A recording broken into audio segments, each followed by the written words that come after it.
¿Qué tal? ¿Cómo estamos? Aquí estamos como todos los lunes almorzando con Pedro Rodríguez.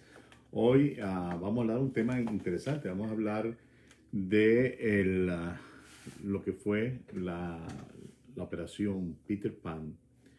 Al cumplirse en diciembre, se cumplieron 60 años de esta operación y ya vamos a hablar de eso, pero antes vamos a mencionar lo que hizo noticias en su periódico Nuevas Raíces, primera plana, obviamente con el tema de los tepecianos, los dreamers y trabajadores agrícolas que están en ese proceso de recibir la aprobación del Congreso pues para regularizar su situación, gracias a Dios pues con camino a la ciudadanía de alguna manera. Ya la Cámara Baja aprobó, falta ahora que el Senado pues haga lo mismo. También nuevo servicio para ayudar a solicitar ayuda financiera para la universidad. Bien importante, por favor, esta información muy importante para nosotros, para la comunidad. No privemos a nuestros hijos de la oportunidad de ir a la universidad pensando que es algo impagable. Hay diferentes organizaciones, hay diferentes tipos de ayuda, sobre todo cuando los muchachos le están echándole ganas a las cosas, pues ellos tienen muchas oportunidades para lograr ir a la universidad. Ah, Hablan también de los restaurantes, los derechos civiles de más de 69,000 virginianos. Hablan de la empresa privada de prisiones, cómo pasan cosas en esta organización, y habla específicamente un caso de un envenenamiento a inmigrantes en detención. Una vez más, para estar informado, busque su periódico Nuevas Raíces en las tiendas hispanas, llévelo a su casa, el periódico que usted puede llevar con usted para que usted y su familia estén informados, no solamente de lo que pasa en el área de Central Virginia, también mucha información de lo que está pasando en Latinoamérica, en la parte internacional, la situación de los venezolanos en inmigración, cómo está en México, qué está haciendo México con el COVID, y así por el estilo, pues cantidad de información que es bueno que usted sepa, se mantenga informado para que pueda tomar también decisiones acorde con esto, ¿no? Vamos a empezar el tema de hoy. El tema de hoy realmente no es noticia para todos nosotros, pues lo que está pasando en las fronteras de los Estados Unidos. El presidente Biden recientemente pues, ha declarado públicamente, ha hecho una invitación a recibir, a acoger todos estos niños que están llegando a las fronteras de los Estados Unidos, están pasando a territorio americano. Es impresionante realmente lo que se ve en las noticias, en las cámaras, toda esta cantidad de niños sin adultos pasando, entrando a los Estados Unidos. Y obviamente pues cuentan con la gran ventaja pues que el gobierno de los Estados Unidos ha dicho que no va a devolver ninguno de estos niños. Ahora imagínense si ya estaban viniendo, imagínense lo que va a pasar ahora con esta nueva noticia. Y por eso quiero hablarles de Peter Pan, porque Peter Pan, la operación Peter Pan fue una operación que se realizó en los años 60, duró por 2 años, entre 1960 y 1962. Y fue una situación en la cual se le daba la bienvenida a los niños cubanos que podían venirse de la isla. Dichoso Dios, pues estos niños cubanos llegaron, fue en líneas aéreas como Panam, KLM y otras que iban a la isla y traían los niños sin sus padres. Esto fue una cuestión que trajo una gran cantidad de menores, más de 10,000 menores, si mal no recuerdo, fueron como 14,000 los que llegaron bajo estas condiciones. Y hay diferentes versiones, ¿no? Por acá estábamos hoy haciendo nuestra tarea, buscando un poquito de información sobre lo que realmente fue. Y efectivamente fue el 26 de diciembre de 1960 y fueron más de 14,000 niños que vinieron a los Estados Unidos en ese periodo de 2 años bajo la operación Peter Pan. Obviamente por algún motivo le pusieron Peter Pan, y es interesante ver cuáles fueron los resultados. Los resultados que conseguimos, por ejemplo, en Wikipedia, dice que pues, de allí salieron una cantidad de líderes de la comunidad que están en estos momentos, pues, inclusive pues tenemos el senador Menéndez, que él vino en ese mismo grupo, ah, y menciona cantidad de personas, incluyendo el padrastro del que es dueño hoy en día de Amazon. Imagínense eso, es el padrastro de este muchacho vino, de este señor hoy en día, obviamente, vino también con la operación Peter Pan. Y son miles de las historias que hay aquí de personas realmente que han hecho de alguna manera huella.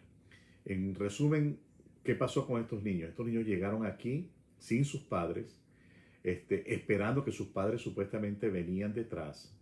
Después vino diferentes circunstancias y hubo una ruptura total de las relaciones de Cuba con los Estados Unidos y se pararon los vuelos y se hizo una prohibición de salida de la isla, lo cual implicó que los padres se quedaron, muchos de estos padres se quedaron allá y los niños esperando de este lado.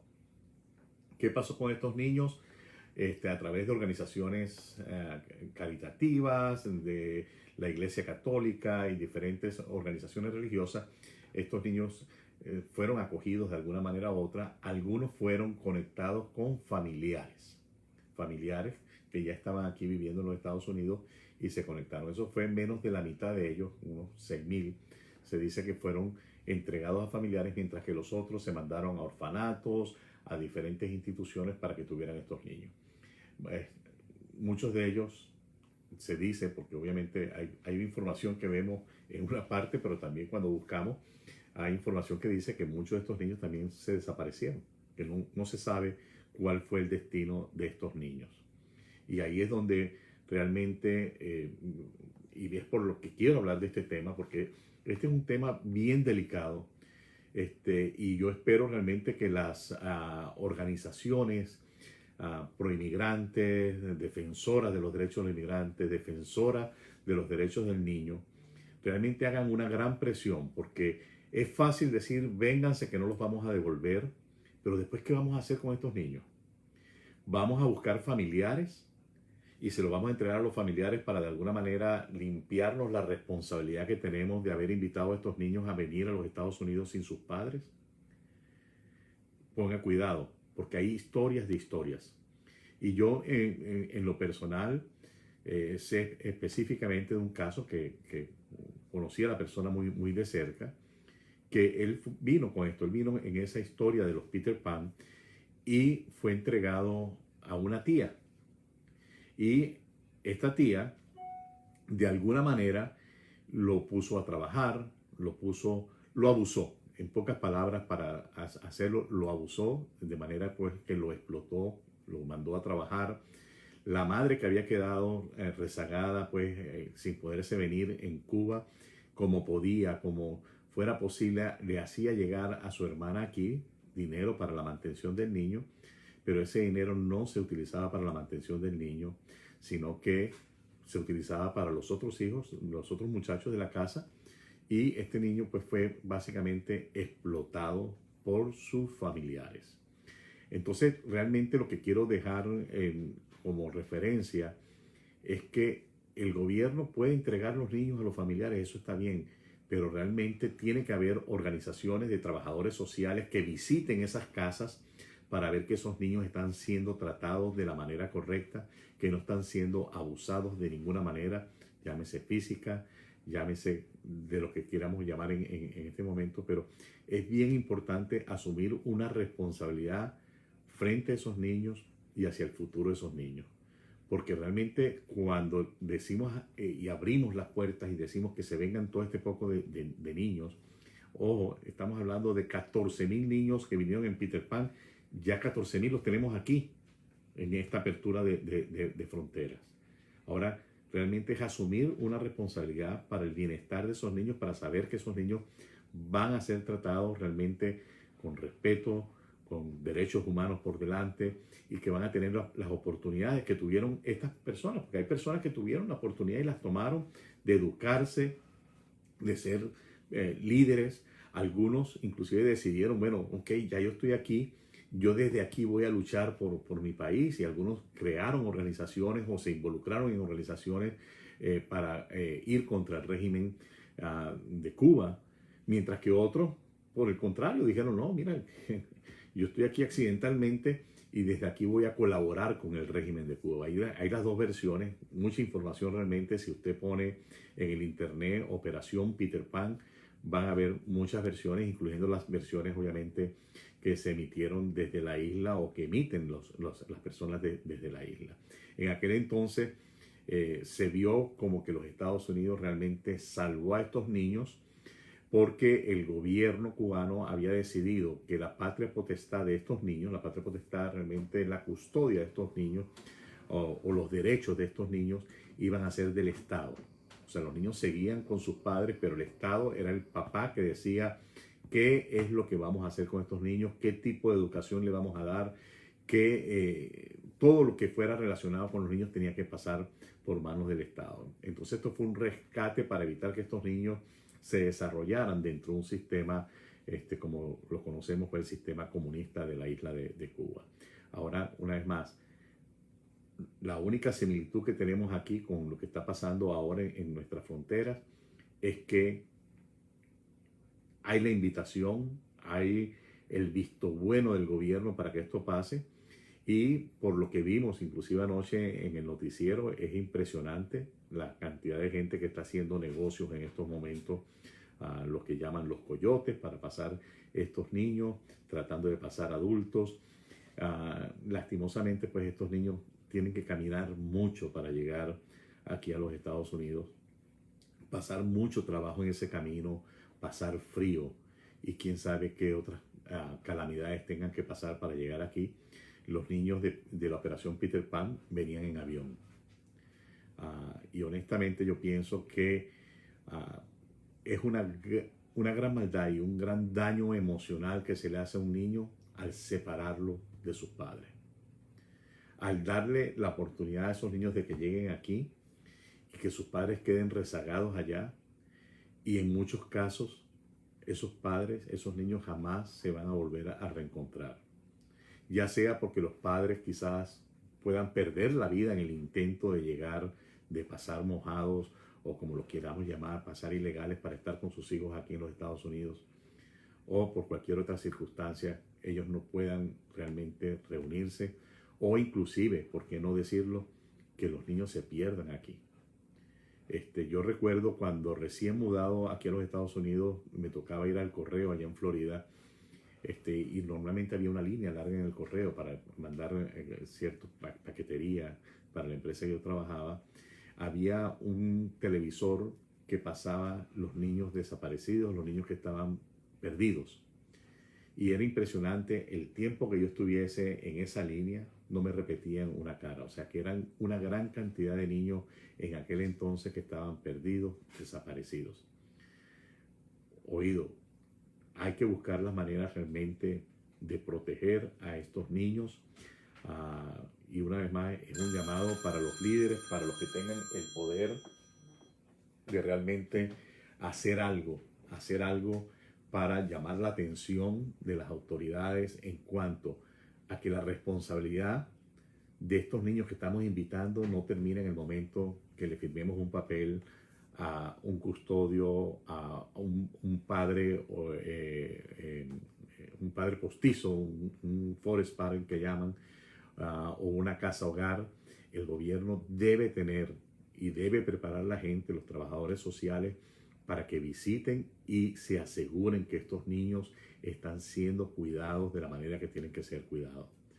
Bien importante, el futuro de esos niños realmente depende de estos detalles. Estos detalles, esto ya es imparable. Realmente, ayer me comentaba alguien, no, es que en toda Latinoamérica, no es solamente en México, no es solamente en Honduras, no es solamente en Centroamérica, inclusive en Sudamérica, hay en estos momentos padres que están preparando a sus niños para de alguna manera ponerlos en la frontera de Estados Unidos y que ellos pasen. Llámese en el desespero, llámese en lo que se quiera llamar, pero realmente pues se abrió una puerta, y ahora que se abrió esa puerta realmente hay que trabajar con las consecuencias que esto va a tener. Y son consecuencias serias si no se hace lo que se tiene que hacer para que estos niños tengan los cuidados que tienen que tener. Bueno, vamos entonces ahora a hablar de otro tema. Vamos a hablar de real estate. Vamos a hablar de bienes raíces. ¿Qué está pasando en el mercado actual de bienes raíces? Escuche muy bien lo que le voy a decir, porque lo que le voy a decir realmente es de manera muy responsable. Nosotros nos tocó vivir de alguna manera u otra. Estábamos aquí en los Estados Unidos cuando hubo ese boom. Para que usted tenga una idea, la casa que el precio, porque uno nunca compra la casa con el dinero completo, obviamente que uno la compra con crédito, pero la casa que yo pude negociar cuando me vine a los Estados Unidos fue una casa que New Construction, era una construcción en la Florida y su precio llegó quizás a $168,000 con todas las cosas añadidas, una casa grande realmente. Esa casa empezó a subir de precio de una manera bárbara con toda esta situación que pasó en aquel entonces, en que había muchos compradores y pocas casas y los precios subían y subían y subían. Esa casa llegó a un precio a venderse y se vendió. Fue la casa del vecino, la casa similar, se llegó a vender en $410,000. Estamos hablando de no el doble, estamos hablando de casi el triple de lo que costó la casa originalmente. Se vendió en un transcurso, te le estoy hablando, yo me vine en el 2000 más o menos, y esto pasó en el 2003, 2004, cuando en 3 años, imagínense cómo el precio llegó allí. Impulsado por lo que llamaban, lo que se llamó después la burbuja de real estate o de bienes raíces. ¿Estaremos ahorita en una burbuja? Quizás sí. Lo que estamos viendo en el mercado es increíble. Es algo que realmente en esta época es increíble de pensar que una casa pueda no solamente haber subido lo que normalmente van subiendo año a año, 6%, 5%, sino que una vez que el agente que va a listar esta casa hace su estudio y llega a la conclusión del precio, pone el precio en el MLS, en el sistema que utilizamos los realtors, y esa casa después se venda $40,000, $50,000 por encima de ese precio. Es increíble. Es increíble y, por qué no así decirlo, es especulativo. Yo escucho personas diciendo, no, hay que comprar, que van a seguir subiendo, que van a seguir subiendo. Bueno, la experiencia nos dice, si comparamos lo que pasó en el pasado, que los árboles no crecen más allá del cielo. En algún momento, ese escenario tiene que cambiar.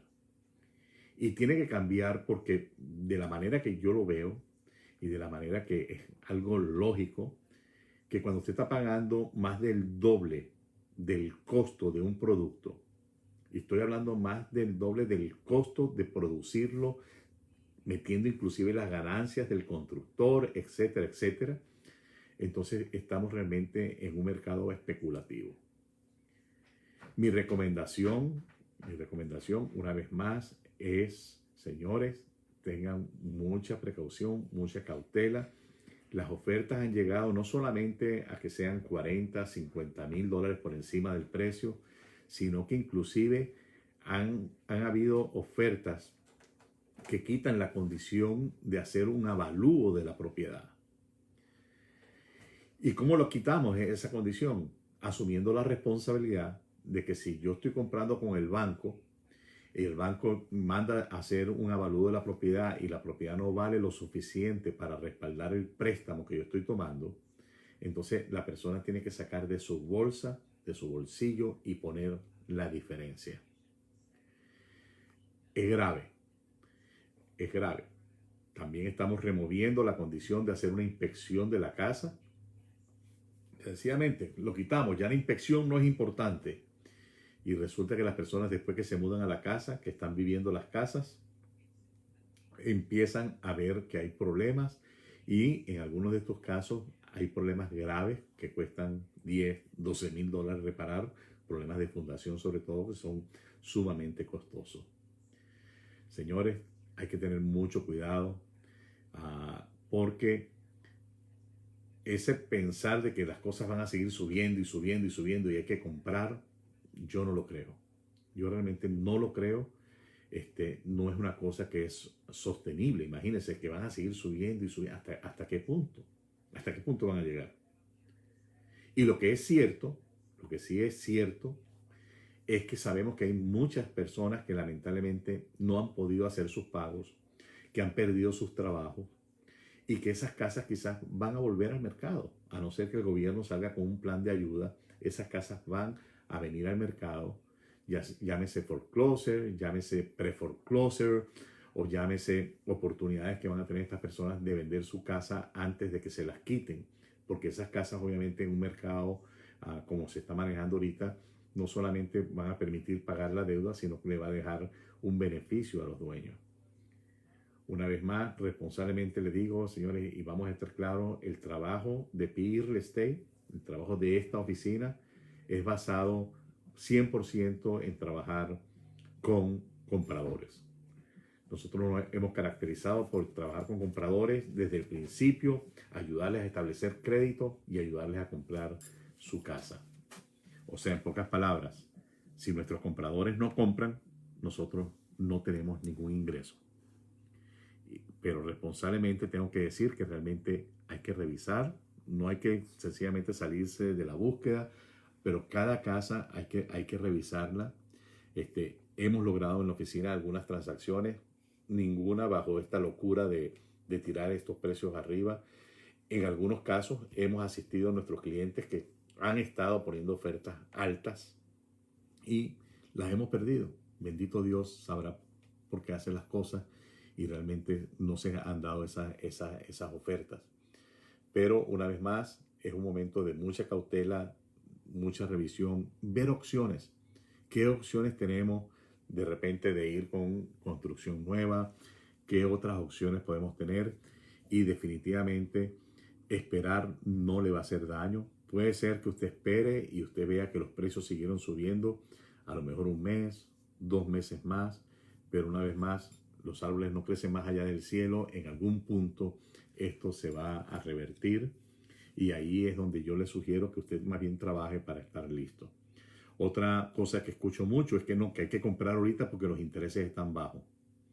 Bueno, habría que ver si los intereses aumentan, digamos que aumentaran 2 puntos, que llegaran al 5%. ¿En cuánto tiempo va a haber esa diferencia de 30,000, 40,000 dólares que la gente está poniendo por encima de las casas? Le vuelvo y le repito, si usted está en el mercado para comprar casa, siéntese con su agente, vea realmente que le haga un ejercicio, vea, uno puede ver, los agentes tenemos acceso a ver las casas que han cerrado, en qué precio han cerrado. Cuando está pending no sabemos en qué precio va a cerrar, pero una vez que han cerrado podemos verlo. Recientemente hicimos esta revisión para un área de Henrico y era impresionante. En promedio estábamos hablando de 30,000 dólares. En promedio. Había unas que quizás alguien puso 10,000 más, en algunas pusieron 15, pero había unas que habían puesto hasta 60,000 dólares por encima del precio que estaba listado. Inclusive en una casa de alto precio, una casa de 390 y algo, había una oferta casi de 80,000 dólares por encima, que fue la que tomaron, y en ese precio cerró la casa. Entonces, bien importante, yo no, les recomiendo paciencia, les recomiendo esperar. Una vez más, siéntese con su agente de bienes raíces, pero con esa mente abierta para realmente revisar qué es lo que está pasando en su área que usted está buscando específicamente, si usted está buscando en Henrico, si está buscando en Chesterfield, si está buscando en Powhatan. Cada zona tiene sus propias características y en cada zona pues hay la data. Nosotros tenemos ahí acceso a la información para poderla ver. Así que trate de entender qué es lo que está pasando y saque la cuenta cuánto es la diferencia de pagar una casa al valor justo de mercado o una casa con 30, 40,000 dólares más, inclusive si usted la va a pagar a crédito. Entonces, bien importante trabajar a conciencia con estos datos y no me queda más que despedirme y pedirle nuevamente que me acompañen aquí en Almorzando con Pedro Rodríguez el próximo lunes a las 12 cuando estaremos nuevamente aquí compartiendo con ustedes. Hasta luego y muchas gracias.